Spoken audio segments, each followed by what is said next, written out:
انسان کے پاس جان اور مال جو ہے وہ امانت ہیں، امین ہیں۔ اللہ تعالیٰ نے یہ سودا مومنوں سے کیا ہے۔ ان اللہ اشتری من المؤمنین انفسہم و اموالہم بان لہم الجنت۔ اللہ تعالیٰ نے مومنین سے ان کے مالوں اور جانوں کا سودا کر لیا ہے، اس کے بدلے میں ان کو جنت عطا کرے گا۔ مومن سے اللہ تعالیٰ کا سودا ہو جانے کے بعد ملکیت ختم ہو گئی۔ بھائی سودا ہو جانے کا قانون یہ ہوتا ہے نا کہ ایک آدمی سودا کر لے کہ یہ چیز میں تم سے خرید لیتا ہوں اس چیز کے بدلے، اور بدلہ اللہ تعالیٰ نے عطا فرما دیا۔ اسی طرح آدمی اس چیزوں کا جب بدلہ دے دے تو چیز کی مال کی ختم ہو گئی۔ اب اگر اس کے پاس وہ مال رکھا گیا ہے کہ یہ تمہارے پاس مال ہے، امانت ہے، جب مجھے ضرورت ہوگی میں واپس لوں گا، تو آدمی اس مال کا صرف امین بن جاتا ہے، اور امین کے علاوہ اس کا اپنے ملکیت کا تصرف بالکل ختم ہو جاتا ہے۔ انسان کے جان کا تصرف ختم ہو جاتا ہے، انسان کے مال کا بھی۔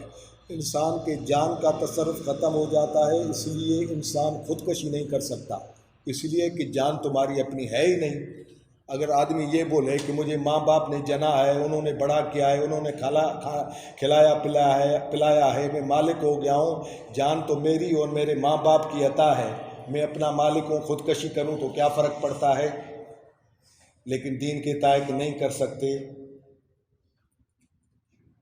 مومن خودکشی نہیں کر سکتا، اپنے مرضی سے اپنی جان نہیں کھپا سکتا، اپنی مرضی سے خودکشی نہیں کر سکتا۔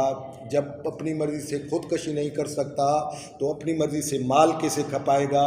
حکم تو ایک ہی ہے، کہ سودا تو ایک ہی حکم میں ہوا ہے کہ اللہ تعالیٰ نے نفسوں کا بھی سودا کیا ہے اور اللہ تعالیٰ نے مالوں کا بھی سودا کیا ہے۔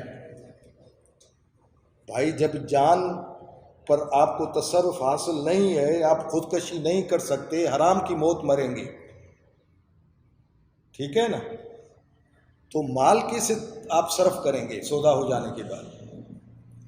تو یہ چیزیں جو ہے، یہ چیزیں قرآنی تصریف سے ہم سمجھنے کی کوشش کریں تو یہ بات کلیئر ہو کر سامنے آ جاتی ہے کہ ہماری حیثیت صرف اور صرف امین کی ہے، مالک کی نہیں ہے۔